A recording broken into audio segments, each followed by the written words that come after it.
In my husband's family, your value wasn't measured by your kindness, your intelligence, or your character. It was measured by how far back you could trace your family tree, and whether or not a du jour nobleman or a minor baron was hanging from one of its branches. The DeWitt family tree was a mighty, ancient oak, its roots sunk deep into the soil of European aristocracy, or so they claimed. My family tree, by contrast, was what my mother-in-law, Beatrice, once jokingly referred to as a charming little shrub. The joke was made, as it always was.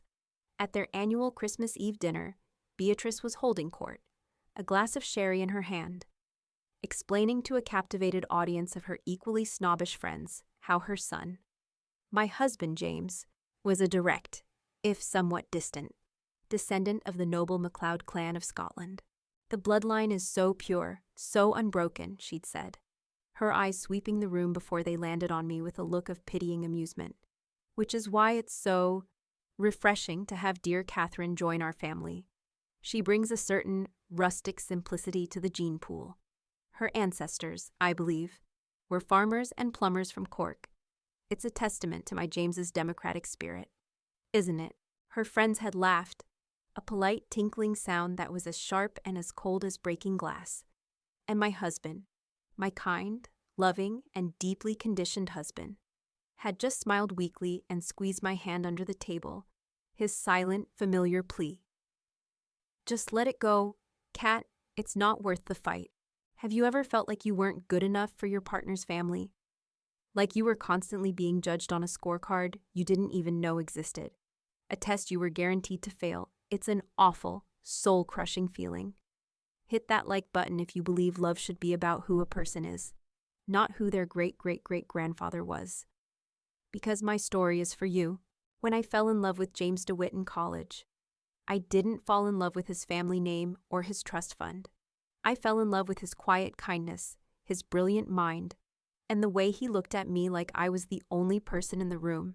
He was a refugee from his own gilded cage, a man who seemed just as uncomfortable with his family's obsessive focus on status and lineage as I was. At least, I thought he was. The DeWitt family's entire identity was built on a single, all-consuming obsession: their ancestry. And the physical embodiment of that obsession was a massive, framed, oil painting that hung above the grand fireplace in their drawing room. It was a painting of a castle. It was called Heir, and it was a brooding, romantic, and impossibly beautiful fortress perched on a cliff overlooking a stormy sea on the Isle of Skye in Scotland. It was their ancestral home, the seat of the MacLeod clan, the family from which they claimed their precious drop of blue blood. The irony, the part that made their obsession so pathetic, was that they didn't actually own it. It belonged, as all such ancestral properties did, to the official head of the clan, the recognized heir. For the past 50 years, that had been a distant, eccentric, and childless third cousin of theirs named Alistair MacLeod. But they followed the goings-on at that castle with a fervor that bordered on religious. They subscribed to the local Skye newspaper. They had a standing alert for any news about the MacLeod clan. They spoke of Alistair, a man they had met only twice, as if he were their beloved uncle. Because they believed, with an unshakable, arrogant certainty, that their branch of the family, the DeWitts, was next in line. They believed that when old, childless Alistair finally passed away, the castle, the title, the legacy, it would all pass to their perfect, Ivy League-educated son, to my husband, James. From the moment I entered their lives, I was a threat to that legacy. Not a real threat, but a symbolic one. I was the commoner who had married the prince, the muddy-blooded girl who had infiltrated the royal line. My first meeting with my future mother-in-law, Beatrice, was an interrogation disguised as a tea party. "And who are your people, dear?" she had asked, peering at me over the rim of her porcelain teacup. "I'm sorry," I asked, confused. "Your family," she clarified, her smile tight. "The Monroes. Where are they from?" "Oh," I said, "my dad's family is from Ohio. My mom's is from just outside of Boston. My father is a plumber, and my mom is a dental hygienist." I said it with pride. I came from a family of good, honest, hard-working people. Beatrice's polite smile didn't flicker. How practical was all she said. Before changing the subject to her recent trip to Gstaad, it was a pattern that would repeat itself for the next 5 years. Her insults were never direct. They were always couched in the language of politeness, of high society. She was a master of the backhanded compliment, the subtle dig. When I started my own successful catering business, she referred to it as my charming little food venture. When I wore a dress I loved, a bright, colorful print, she would say, "Oh, Catherine, what a festive choice. It's so expressive." But her favorite topic was always bloodlines. She would talk endlessly about the dominant DeWitt genes, the strong jawlines, the classic high foreheads. One hopes they are dominant. Of course, she would say, looking pointedly at me, it would be a shame to lose the family look. And James, my sweet, kind, conflict-averse James, would just laugh awkwardly. He loved me. I knew he did. He loved me despite my background, and that was the problem. He saw my normal, middle-class upbringing as a deficit, a flaw that his great love had managed to overcome. "I love that you're so down-to-earth, Cat," he would tell me in private. "You're not like the other girls I grew up with, the ones who only talk about horses and trust funds. You're real." It was meant as a compliment, but it always felt like he was praising me for being a novelty, a strange, exotic creature he had discovered. He never seemed to understand that his mother's comments weren't just quirky remarks from a bygone era. They were a systematic campaign to remind me, at every turn, that I did not belong. "Why don't you ever say anything to her?" I'd ask him, my frustration mounting after a particularly insulting family dinner. "What am I supposed to say?" He'd reply with a helpless shrug. "She's my mother. That's just how she is. She's obsessed with all that ancestry stuff. It doesn't mean anything. I chose you. Isn't that enough?" For a long time, I tried to believe that our love was a strong enough shield to deflect her slings and arrows. I loved this man. I loved his kindness, his intelligence, his gentle heart, and I accepted the unspoken contract of our marriage in exchange for his love. I had to endure his family. Things were at their usual, tense equilibrium, and then, 2 months ago, a piece of news arrived that sent the DeWitt family into a frenzy of excitement, a small formal announcement in a Scottish newspaper, which Beatrice had framed Alistair MacLeod, the 92-year-old Laird of Caerdon, the last of his direct line, had passed away peacefully in his sleep. The castle was now without a master. The search for the new heir was on. My in-laws were giddy with anticipation. They were convinced it was a foregone conclusion. They talked about it constantly. They started planning their first visit as the new lairds, discussing which tapestries they would replace, which rooms they would renovate. Their excitement made them even more insufferable. My common blood was now not just a social failing. It was a potential threat to the purity of the castle's future line. Beatrice's comments became more frequent, more pointed. It was in the middle of this frenzy that my 30th birthday arrived. I had wanted a quiet dinner, just me and James, but Beatrice had insisted on throwing me a small family party at their club. It was, of course, a nightmare of condescending toasts and pitying looks. At the end of the night, James, feeling guilty as always, gave me my gift. It was a small, sleek, rectangular box. I opened it. Inside was a DNA test kit from one of the big, popular companies. "I just thought it would be fun," he said, a little sheepishly. "Mom is always going on about our family tree. I thought it would be cool to find out about yours. See if you have any famous plumbers or royal dental hygienists in your past." He meant it as a sweet, slightly clumsy joke, a way to poke fun at his mother's obsession. Beatrice, who overheard, let out a tinkling laugh. "Oh, what a charming idea. James, a little hobby for her. To find her roots. I'm sure they're very sturdy." And in that moment, something inside me, a quiet, long-dormant seed of defiance, decided to sprout. They were all so sure of who I was, a simple, unconnected commoner, a charming little shrub. "Fine," I thought, "let's see what the roots actually say." "Thank you, James," I said, giving him a genuine smile.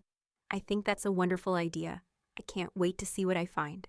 I took the kit home that night. The next day, I spit in the little plastic tube, sealed it in the biohazard bag, and I sent my DNA, my common, unfussy, practical DNA, off in the mail.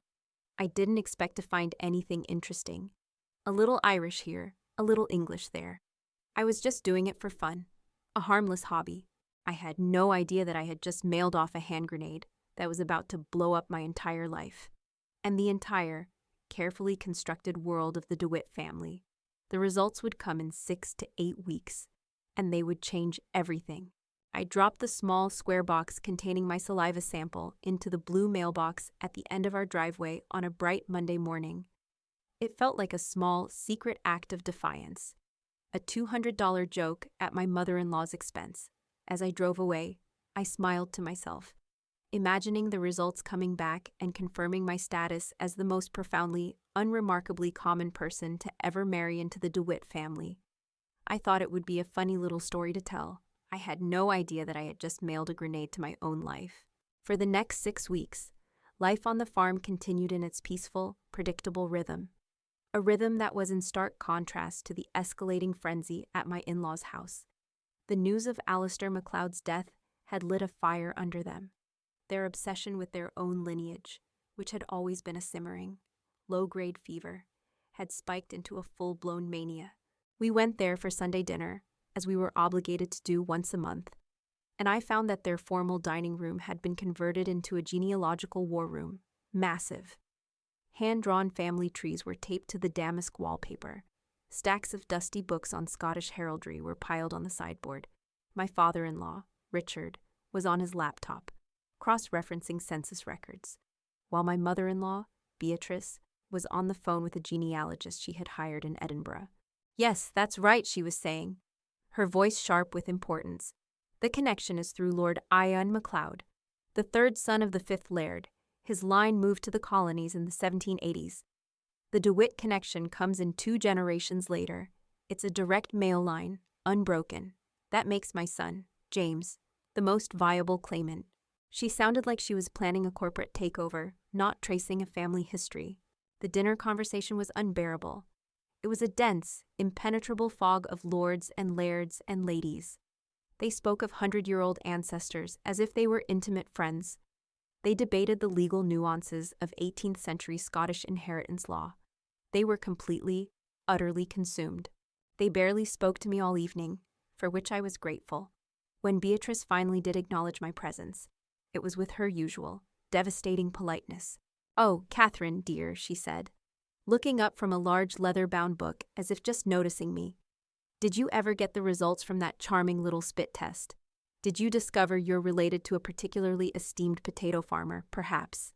James shot her a warning look. "Mother, please." "I'm joking, darling," she said with a tinkling laugh. "It's important to have a sense of humor about these things. We can't all be descended from kings." The implication, as always, was that they practically were, and I most certainly was not. I spent those weeks focused on my own life, on my own work. My jam and preserve business was taking off. I was developing new recipes, negotiating with local grocers to carry my products, and planning my stall for the upcoming county fair. My life was about the tangible, the real, the things I could build with my own 2 hands. Theirs was about the past, about the dead, about a name and a title they were desperately trying to claim. Our worlds had never felt more different. The email arrived on a rainy Tuesday night. I was in my small office, working late, trying to balance my books for the quarter. My phone pinged. The subject line was simple. "Your ancestry DNA results are in..." A small smile touched my lips. My harmless hobby, my little joke. I clicked the link. A pleasant sense of curiosity washing over me. The first page was the ethnicity estimate, displayed as a colorful pie chart. It was, as I had suspected, a very British Isles-centric pie, 55% Irish, 30% English and Northwestern Europe, 10% Swedish and Danish, and there it was, a small, 5% sliver labeled Scottish. "Well, there you go. Beatrice," I murmured to myself with a wry smile. "A 5% connection to the land of your dreams.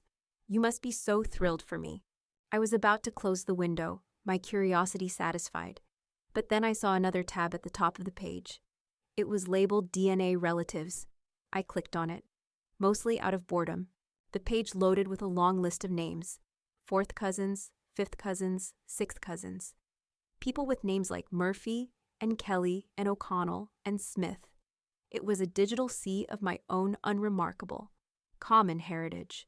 But then my eyes scrolled to the very top of the page, to a small section I had almost missed.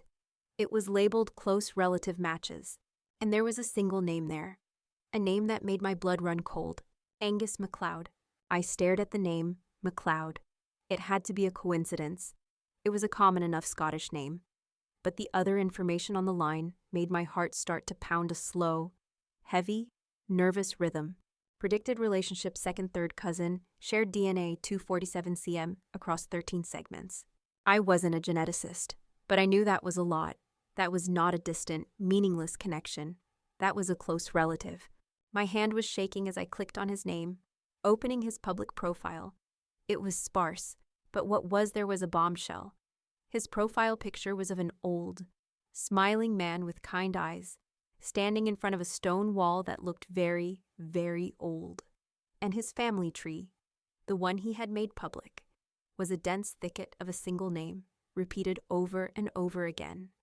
MacLeod. MacLeod of Skye. MacLeod of Heir. I felt like I was going to be sick. I was looking at the family tree of my husband's family, but it was connected to me.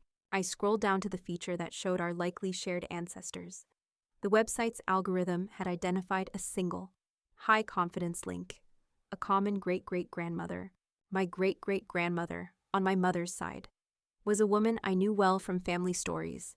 Her name was Mary O'Malley. She had been a poor Irish immigrant who had come to America in the 1880s and had worked as a maid in Boston. And Angus MacLeod's great-great-grandmother, according to the records he had uploaded, was listed as Isabel MacLeod, daughter of Ian MacLeod, 8th Laird of Heir, and underneath their two names, the website had a small, devastatingly simple note: based on your shared DNA, it is highly probable that Mary O'Malley and Isabel MacLeod were the same person. It was impossible. It made no sense. My great-great-grandmother was a poor Irish maid, not the daughter of a Scottish laird. The website had to be wrong. A glitch in the algorithm. But the DNA, 247 centimorgans across 13 segments, that wasn't a glitch. That was a scientific fact, a shared biological truth that connected my common bloodline directly to the very family my in-laws worshipped. I stood up and walked into the kitchen, my legs unsteady. I poured myself a glass of water, my mind reeling. What did this mean? I thought about the stories of my great-great-grandmother. She had been a mystery. She had arrived in Boston alone, with no family, and had never spoken of her past. She had told people she was an orphan from Ireland, but what if she wasn't? What if she had been running away from something, from someone? A Scottish laird's daughter, ending up as a maid in Boston. It was the plot of a romance novel. It couldn't be real. I spent the rest of the night in a state of confused turmoil, staring at the screen, at the impossible connection between an Irish maid and a Scottish noblewoman. I didn't tell James. How could I? How could I tell my husband, a man who was desperately waiting to hear if he was the rightful heir to a Scottish castle, that my own DNA test had just revealed a connection that was closer, stronger, and more direct than his own? I tried to forget about it. I tried to convince myself it was a mistake. But a week later, the second letter arrived. It was from Edinburgh this time. It was not addressed to Liam. It was addressed to me. And it was from a man named Dr. Alistair Finlay, the head of the Scottish Genealogical Society. The letter was short, formal, and it made my entire world tilt on its axis. "Dear Mrs. Vance," it began, "I am writing to you on a matter of some urgency and historical significance. Our society has been retained by the estate of the late Alistair MacLeod of Heir to legally verify the line of succession. Through a public DNA database, we were alerted to your recent and very significant genetic match with the MacLeod family of Skye. This match, combined with our own research, suggests a possibility so extraordinary that it requires immediate, in-person verification. It concerns the unique matrilineal succession laws tied to the Heir estate, and the long-lost history of Isabel MacLeod, the laird's daughter who disappeared in 1882, It is imperative that I speak with you as soon as possible. Matrilineal succession. The words leaped off the page, passing through the female line. I looked at the letter, then at my own reflection in the dark window, the charming little shrub, the commoner, the girl with the muddy bloodline. My harmless hobby had just unearthed a secret that had been buried for over 100 years, a secret that suggested that the castle my in-laws were so desperately trying to claim might not be their birthright at all. It might, in a twist of fate so ironic it was almost cruel, be mine. The letter from Dr. Alistair Finlay of the Scottish Genealogical Society sat on our mantelpiece for 2 days, a piece of elegant, intimidating paper that radiated an almost magical aura. Liam and I would walk past it, glancing at it as if it were a strange, unexploded ordnance that had landed in our living room. We were still convinced it was a mistake, a bizarre coincidence, but the phrase matrilineal succession laws had lodged itself in my brain. A strange, historical key I didn't know the lock for. I was the one who finally made the call. I couldn't stand the suspense. I used an international calling app on my phone, and after a series of strange beeps and clicks, a man with a soft, scholarly Scottish accent answered. It was Dr. Finlay himself. "Mrs. Vance," he said, his voice full of a warm, academic excitement. "Thank you for calling. I was hoping I would hear from you. I must confess, your DNA results have caused quite a stir in our small historical community. I think there must be some mistake." "Dr. Finlay," I said, "the MacLeod family, they are my husband's ancestors, not mine." "Ah," he said with a knowing chuckle. "That is the heart of the matter, isn't it? It is a rather complex story, one I am not comfortable discussing over the phone. I am prepared to fly to New York next week to meet with you and your husband in person. If you would be willing, I believe it is a conversation worth having face to face." A man was willing to fly from Edinburgh to our small farm in upstate New York to discuss my DNA results. This was no longer a simple scam. This was something else entirely. A profound sense of unreality washed over me. "Yes," I heard myself say, "of course, we will see you then." The week leading up to his visit was tense and strange. Liam and I tried to go about our normal lives, tending the farm, preparing for the market. But the impending visit of the Scottish genealogist hung over us like a cloud. We had told no one. This was our secret, our bizarre, shared mystery. Dr. Finlay arrived on a crisp, clear Sunday afternoon, just as he had promised, a black car, far too sleek and expensive for our dusty gravel driveway, pulled up in front of our farmhouse. A dignified, white-haired man in a tweed jacket got out. Carrying a worn leather briefcase, he looked exactly as a Scottish historian should. We greeted him on the porch, feeling hopelessly underdressed in our jeans and work boots.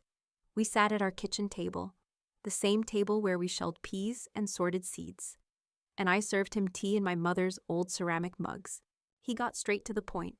He opened his briefcase and laid out a series of beautiful, hand-drawn maps of the Isle of Skye and a detailed genealogical chart.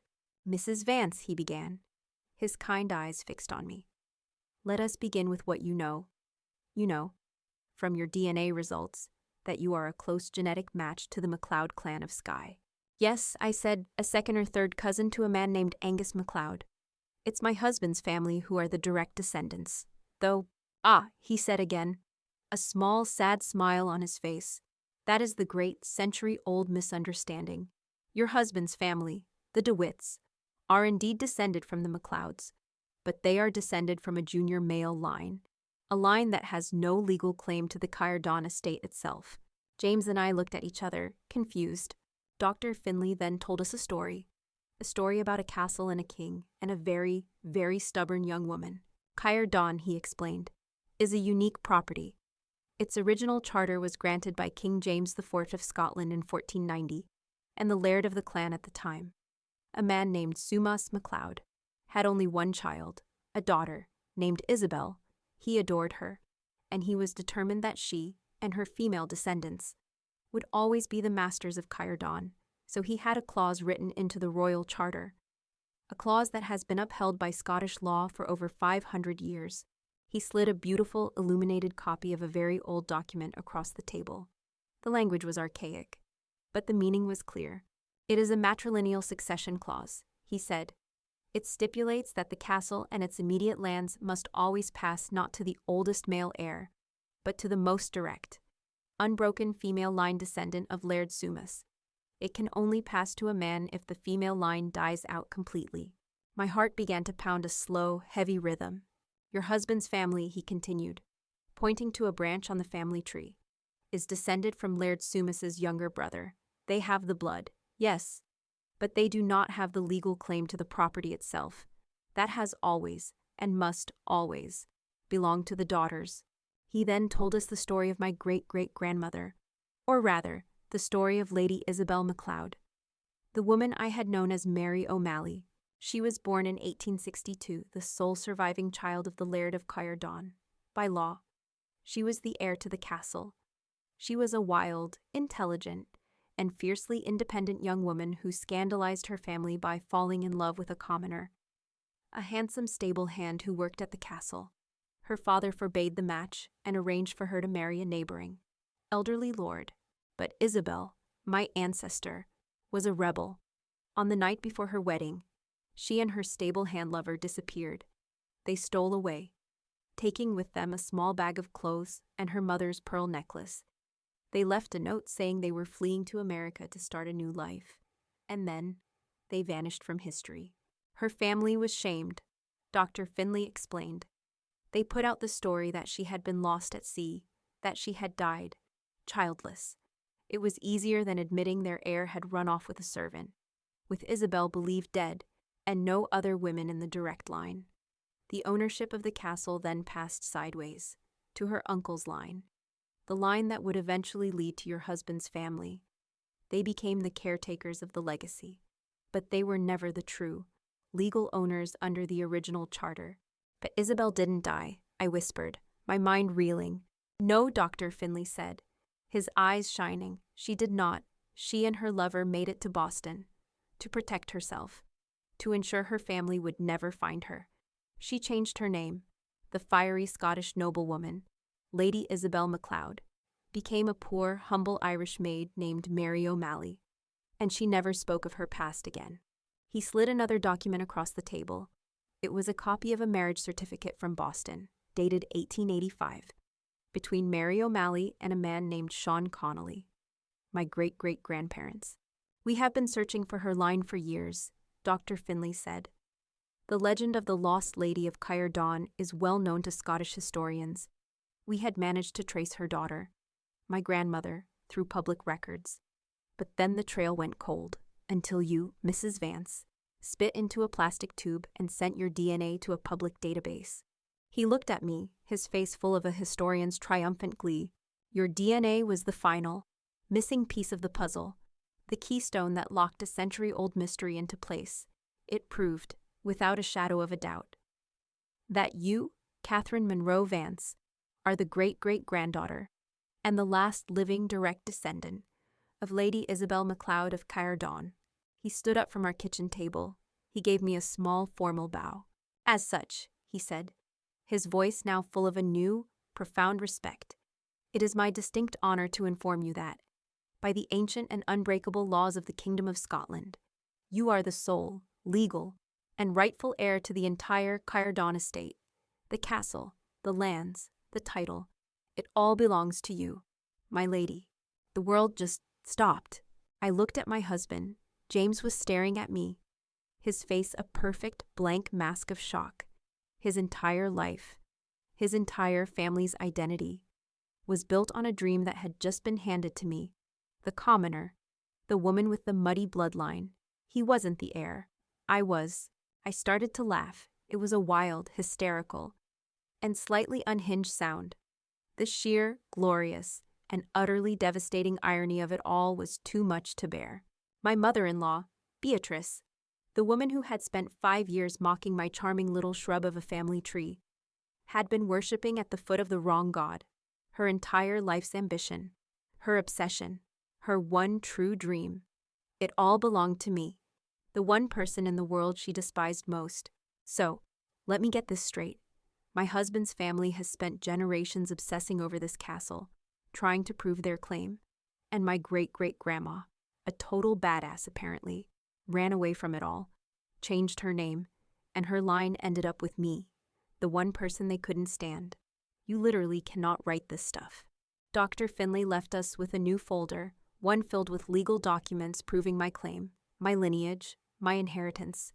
Liam and I sat in the quiet of our kitchen, the late afternoon sun streaming through the windows, and we just stared at each other. The simple farmers from upstate New York were no more. One of them was the descendant of a junior branch of a noble line, and the other one, the one they had all dismissed and mocked, she was the lady of the castle. She was the queen, and she had absolutely no idea what to do next. Dr. Finlay departed as quietly and as formally as he had arrived, leaving my husband and me sitting in stunned, ringing silence at our kitchen table. The only sound was the ticking of the old wall clock, each second marking a moment in a life that was no longer ours. The leather-bound folder, with its gleaming golden coat of arms, sat between us like a portal to another universe. Liam, my quiet, steady, farmer husband, stared at the folder as if it might bite him. He ran a hand through his sandy hair, a gesture I knew meant he was completely and utterly overwhelmed. He looked at his own hands, calloused and stained with the good, honest dirt of his land. Then he looked at me, his eyes wide with a look of pure, cosmic bewilderment. "So," he said finally, his voice a dry croak, "the Duke of Dirt." A laugh erupted from me, a wild, hysterical, and deeply cathartic sound. It was the laugh of a woman whose entire reality had just been upended by a DNA test and a 500-year-old Scottish law. "And you're looking at her grace, the farmer's wife." I giggled, my laughter bordering on tears. "What in the world are we going to do?" Liam, he shook his head, a slow smile finally breaking through his shock. "Well," he said, a practical tone returning to his voice, "I guess I still need to fix that fence on the north pasture tomorrow." That was my husband. The world could hand him a castle and a crown, but his first thought would be of the fence that kept the cows from wandering onto the road. It was one of the million reasons I loved him. What do you do when you find out your husband isn't a prince in disguise, but that you are, in fact, the long-lost queen of a castle he was supposed to inherit? There is no manual for this. There's no guidebook for telling your salt-of-the-earth husband that he is now, by marriage, a prince consort, and that you, the girl his family has spent years dismissing as a commoner, are the one with the royal blood. It was completely, beautifully, and terrifyingly insane. The next few days were a strange dream. We would go about our chores, feeding the chickens, weeding the garden, and then one of us would stop, look at the other, and just start laughing. "Your Serene Highness," I would say, curtsying dramatically in my muddy work boots. "The tomatoes need watering." "I'll have the royal groundskeeper see to it at once, my lady," he would reply with a mock-serious bow, before grabbing the watering can himself. We pored over the documents Dr. Finlay had left. We learned about the history of Caerdon, about the fierce, independent MacLeod women who had ruled it for centuries. We learned about my great-great-grandmother, Isabel, the brave, romantic girl who had given it all up for love. She was my ancestor. That fierce, rebellious blood was my blood. It was a strange and powerful thought. We also learned about the responsibilities. The castle, while beautiful, was ancient and in need of massive repairs. The estate, which provided a living for a dozen local families, was being mismanaged. And the Duchy of Altenburg, while small, had real people who were now, technically, our subjects, our people. But the most difficult part of this new reality for us to process was James. This was a test of our marriage more profound than any I could have imagined. His family's entire identity, his entire sense of self, was built on the belief that he was the heir to this legacy. And now, in a twist of fate so ironic, it felt like a novelist's invention. The prize had been snatched from his grasp and handed to the one person his family deemed unworthy of even carrying their name. We had the real hard conversation a few nights after Dr. Finlay's visit. We were sitting on our porch swing, the place where we did all our best talking. "You can be honest with me," I said softly, watching his face in the twilight. "Are you disappointed?" He was quiet for a long time, watching the fireflies begin to light up the fields. "Yes," he finally admitted, his voice so low I could barely hear him, and I loved him for his honesty. There was a second, right after Dr. Finley said it, where all I could feel was this deep, ugly, inherited disappointment. It was like my father's voice was in my head, a lifetime of hearing about my destiny, my birthright, and then to have it just gone. And to have it be me. I finished for him. He turned to me, his face full of a sincere and terrible shame. Yes. And that thought made me feel like the smallest, most pathetic man on the planet. I am so sorry, Kat, that I ever, for even a second, thought that way. It's okay, I said, taking his hand. You were raised on that story. It's a part of you. No, he said, his voice firm now, his grip on my hand tightening.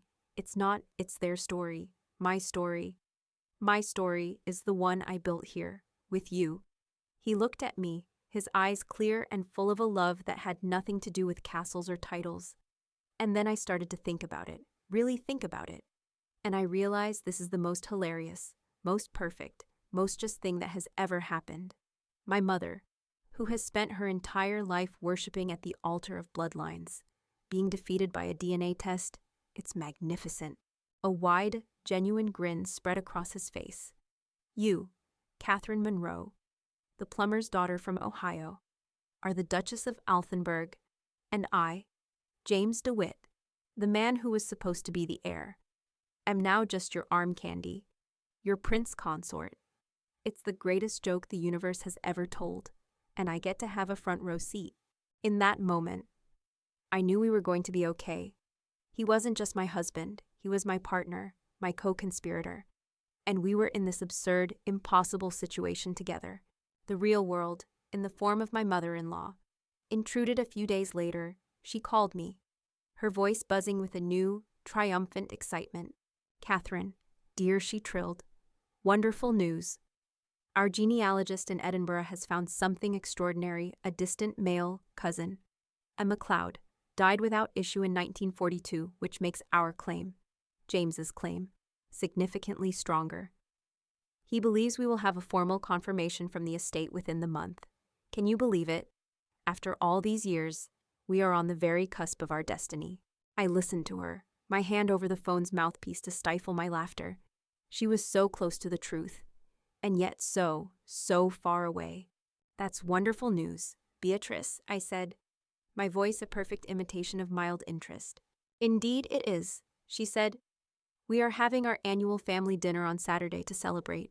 You and James must be there, of course.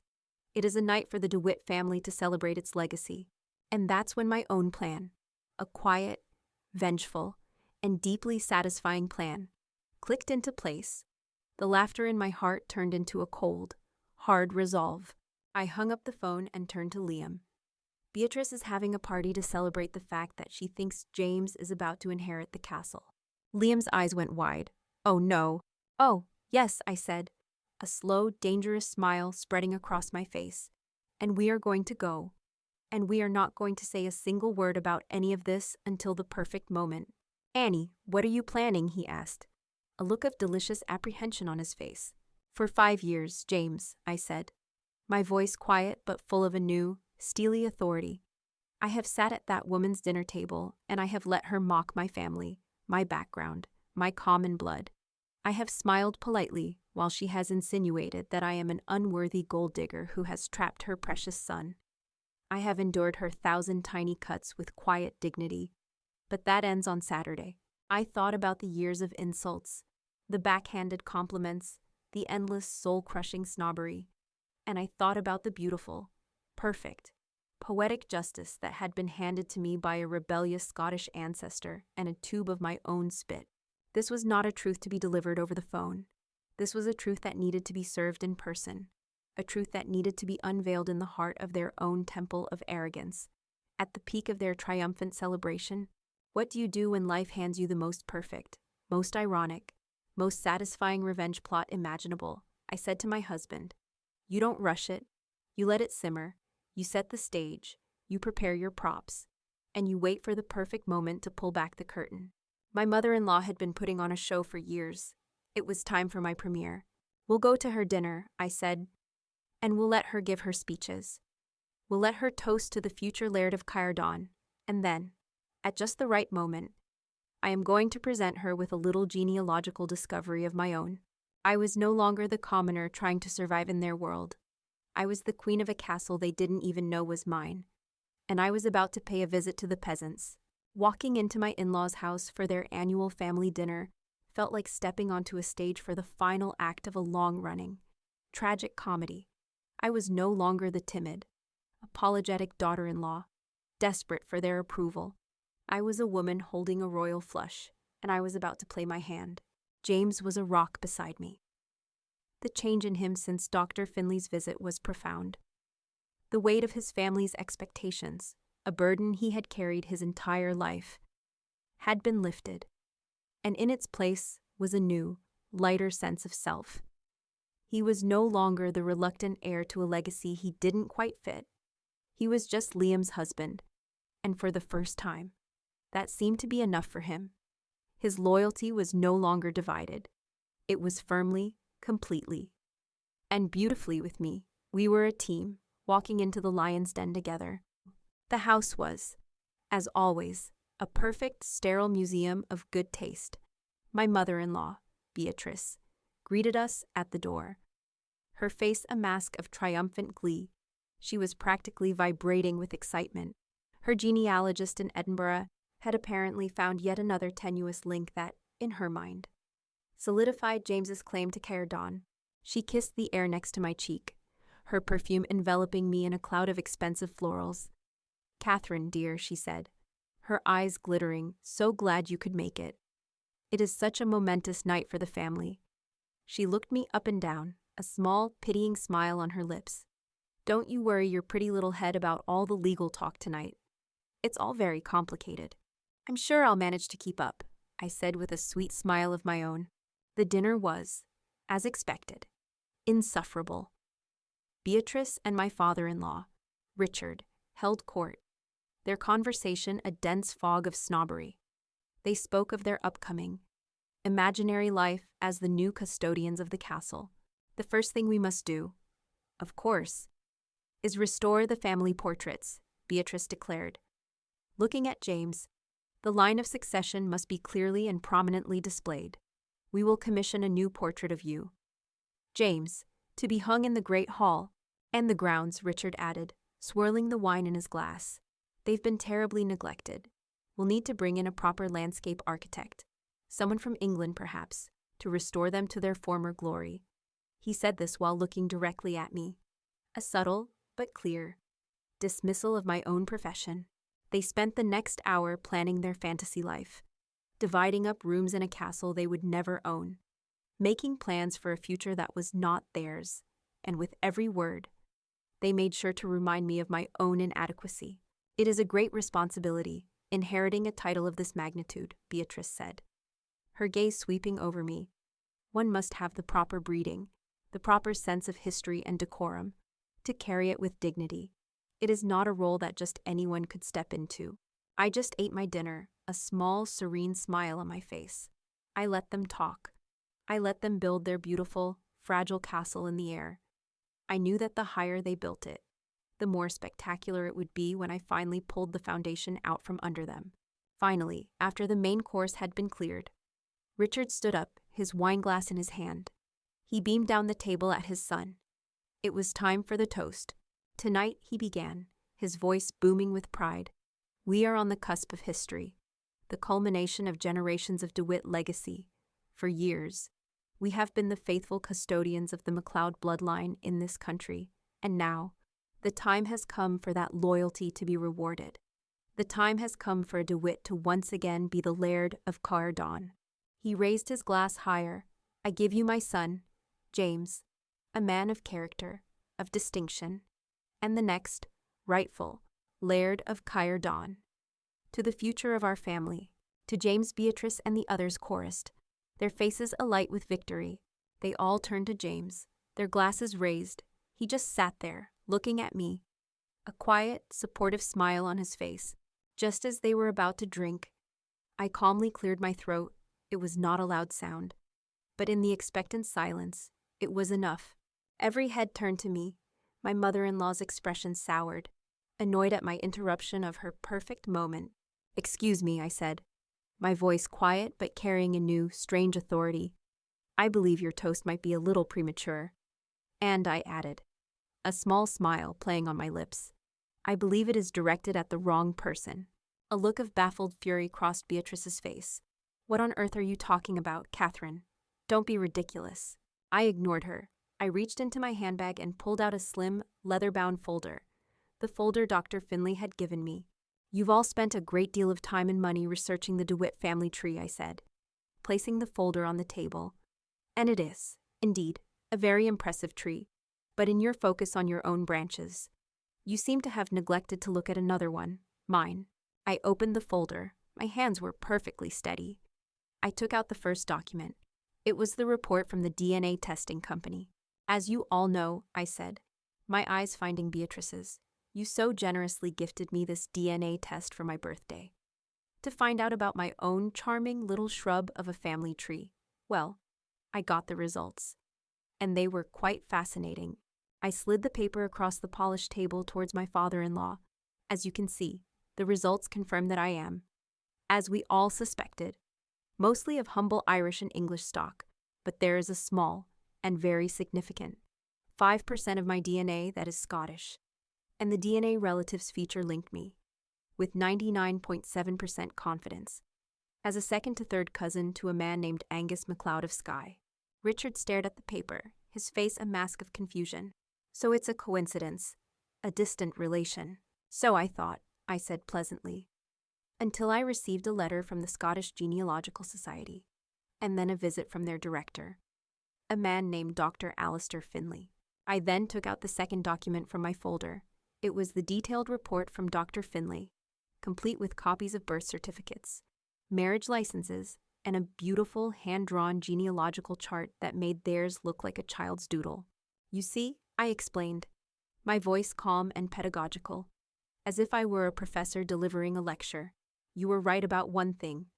Your family is descended from the MacLeods of Caerdon, but you are descended from a junior male line, a line that has no legal claim to the property itself. That's absurd, Beatrice snapped.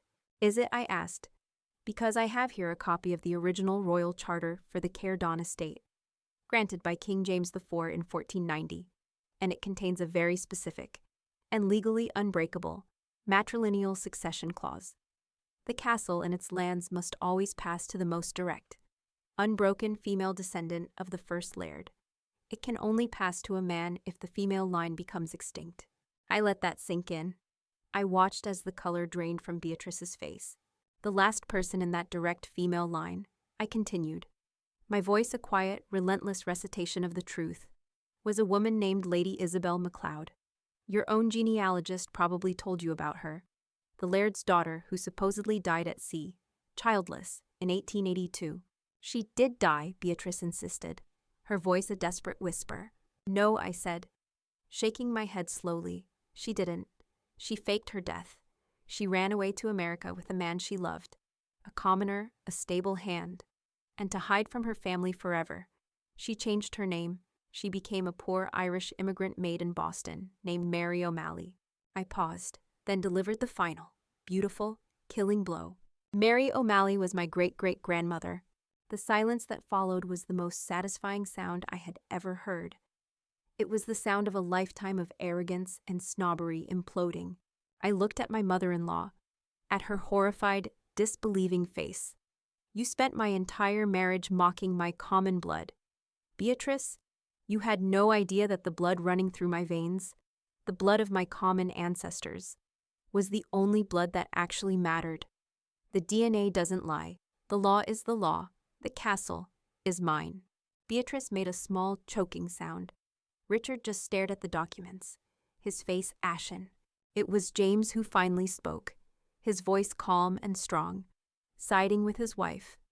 Finally and forever, it's true. Mother, he said, I've seen all the papers. I've spoken with the lawyers. The castle belongs to Catherine. My father-in-law looked at me, a new, terrifying, and fawning respect in his eyes. My dear girl, he stammered. We had no idea. I stood up from the table, James rising with me. I left the folder of documents on the table for them to pore over. the evidence of their own spectacular defeat. Well, I said, giving them a brilliant, unforgiving smile. Now you do. I took my husband's hand. I believe we have a castle to inspect. Thank you for dinner. And we turned, and we walked out of that dining room, out of that house, leaving them in the silent, exquisite ruins of their own lifelong, snobbish delusion. The commoner had just inherited the kingdom, and the reign of the DeWitts was finally, truly, over. The drive home from my in-laws' house that night was silent, but it was a completely new kind of silence. It wasn't the tense, resentful silence that usually followed a family dinner. It was a soft, stunned, and almost holy silence. James drove, his hands steady on the wheel, his eyes fixed on the dark country road ahead. He was quiet, but I could feel the waves of shock, relief, and a strange, new lightness coming off him, the weight of his family's dynastic ambition. A burden he had carried his entire life had just been lifted from his shoulders and placed, impossibly, onto mine. When we got back to our small, cozy farmhouse, he turned to me in the quiet of the kitchen. So, he said, a slow, wondrous grin spreading across his face, my wife is a duchess. And you, my love, I replied, my voice full of a giddy, joyful disbelief, are the husband of a duchess. I hope you're prepared for a lifetime of opening doors for me. For you, your grace, he said with a dramatic, swooping bow. I would do anything. We stood in our simple kitchen, a million miles away from the cold, mahogany-paneled dining room we had just left. And we laughed until tears streamed down our faces. The fairy tale was so absurd, so ridiculous. That laughter was the only possible response. The phone calls from my mother-in-law, Beatrice, started the next morning. The icy, condescending woman I had known for 5 years was gone. In her place was a new creature, a woman whose voice was a sickeningly sweet concoction of honey and desperation. Catherine, darling, she chirped when I answered the phone. I was just thinking about you. I was so overwhelmed last night. I don't think I properly congratulated you on your wonderful news. We are all just so incredibly thrilled for you. For us. The word was doing a lot of heavy lifting. I was just telling Richard, she continued, her voice a conspiratorial whisper, that we must all plan a family trip to Scotland at once to see your beautiful castle. James must be so excited to see his ancestral home. My ancestral home, you mean, I corrected her gently, but with a new, firm edge to my voice that she had never heard before. There was a flicker of silence. Yes, of course, dear, she said, her voice a little tighter. That's what I meant. We'll need to get our passports in order. You must let us know when you're planning the trip. We will, I said coolly. When we've made our own plans, I have to go now. Beatrice, the chickens need feeding. And I hung up on her sputtering attempt to keep the conversation going. It was the first real boundary I had ever set with her, and it felt wonderful. Our first trip to Caerdawn was 2 months later. We flew not to a major city, but to a small, regional airport in the Scottish Highlands. A sturdy Land Rover, not a black Mercedes, was waiting for us, sent by the castle's caretaker. We drove for hours through a landscape so wild, so beautiful, and so achingly romantic it felt like driving into a painting. The hills were a tapestry of purple heather and green moss. The sky was a vast, dramatic canvas of moving clouds, and the air smelled of peat smoke and the sea. And then, we saw it. The castle was perched on a dramatic, windswept cliff overlooking the dark, churning waters of the Atlantic. It was not a polished, pretty fairy tale castle. It was a fortress. It was built of dark, weathered stone, with imposing towers and narrow, arrow-slit windows. It was a place of history, of power, of survival, and it was mine. As we walked through the massive, iron-studded oak doors and into the great hall, I felt a strange sense of coming home. I felt the presence of the woman who had walked these same stone floors over 100 years before. My great-great-grandmother, Isabel, the rebel, the runaway, the woman who had traded all of this for love. I ran my hand along the cold, ancient stone wall, and I felt her strength, her defiance, her spirit.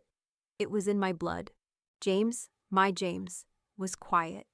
He walked through the grand, dusty rooms in a state of quiet awe. He wasn't looking at the faded, priceless tapestries or the suits of armor. He was looking at the view from the windows, at the rugged, untamed land. He walked out into the overgrown, walled garden, a place that had been neglected for decades. He knelt down, picked up a handful of the dark, rich soil, and let it run through his fingers, a thoughtful, familiar expression on his face. The Duke of Dirt was home. A year has passed since that first, unbelievable visit. Our life is now a strange and beautiful blend of two worlds. We spend the spring and summer planting season at our farm in New York, living our quiet, simple life, but for the rest of the year, we are here at Caer. We are Her Grace, the Duchess of Altenburg, and His Highness, the Prince Consort. We have not just inherited a castle, we have inherited a responsibility, and we are meeting it in our own way. The castle is slowly, carefully being restored to its former glory. But it is not a private palace. I have fulfilled my great-great-grandmother's legacy in a way I think she would have loved. A large portion of the castle has been turned over to a trust, managed by the Scottish Historical Society. It is now the Isabel MacLeod Centre for Celtic Studies, a museum and a research library dedicated to preserving the history and the culture of the Highlands. I am honoring the story of the woman whose sacrifice gave me this life, and the vast, fertile lands surrounding the castle. They are now the site of the Altenburg Agricultural Project, run by my husband. He has brought his knowledge, his passion, his love of the earth to this new soil. He is working with the local tenant farmers, introducing sustainable organic farming techniques, and creating a thriving local food economy. The man my father dismissed as a simple farmer is now using his title and his fortune to be the best farmer he can possibly be. My in-laws, of course, have been a constant presence in the background. Their initial shock has morphed into a desperate, fawning campaign to be a part of our new, high-status world. The phone calls from my father are a regular occurrence. Annalise, darling, he boomed over the phone last week. I was just speaking with the CEO of a major international hotel group. They are looking to expand into the luxury heritage market. A hotel at Caer. The potential is enormous. I could broker the deal for you. Thank you, Dad, I said, my voice polite but firm. But the castle is a historical site now, not a hotel. And we are not for sale. We invited them to visit once. They came for a week, clearly expecting to be treated as the royal parents, the power behind the throne. We treated them as what they were, our guests. We gave them a lovely suite. We gave them the public tour of the museum, along with a group of German tourists. We invited them to a formal dinner, where they were seated not at the head of the table, but halfway down, according to protocol. Beatrice was nearly vibrating with impotent rage the entire week. "Catherine, dear," she said to me one afternoon, as we were walking through the newly restored portrait gallery, this portrait of my great-great-uncle, Lord Ashworth. "I really think it should be moved to the Great Hall. It's a much more prominent location." "That's a lovely thought, Beatrice," I said with a pleasant smile. "I'll be sure to pass your suggestion along to the museum's curator." Her face, when she realized she had no authority here, that her opinion was merely a suggestion, was a picture of pure, exquisite frustration. The power dynamic had been permanently, irrevocably, and beautifully inverted. They had spent a lifetime judging me. Now, they could only hope for an invitation to my castle. I stand now on the battlements of Caer, the wild Scottish wind whipping through my hair, looking out at the dark, churning sea. I think about the two women whose lives have so profoundly shaped my own. My great-great-grandmother, Isabel, a woman of such immense courage and passion that she gave up a castle for a life of her own choosing, and my mother-in-law, Beatrice, a woman so obsessed with the idea of a castle that she nearly destroyed her own family in pursuit of it. I have come to realize that heritage is not just about the blood in your veins. It is about the choices you make. It is about the life you build. My father and my in-laws were obsessed with the dead branches of their family tree. Liam and I, we have chosen to plant a new garden. My husband's title did not change the man I fell in love with. He is still the same kind, quiet and honorable man. He is still the man with the calloused hands and the good heart. The title did not make him worthy. It only revealed his worth to a world, and a father that was too blind to see it. And as for me, I am still Catherine, I am a baker of jams, a t-shirt and jeans kind of girl. I am a farmer's wife. And yes, I am also a duchess. I have learned that you can be both. You can honor the past without being a prisoner of it. You can build your own legacy, on your own terms. Thank you for listening to my story. If anyone has ever tried to make you feel small because of where you come from, please remember this. Your worth is not determined by your family tree. It is determined by the fruit you bear. Build your own castle. Be the king or queen of your own life, whatever that may look like. Hit that subscribe button if you believe in happy endings that no one sees coming. And remember, it doesn't matter if your family tree is a mighty oak or a charming little shrub, as long as you are the one who chooses to tend its garden.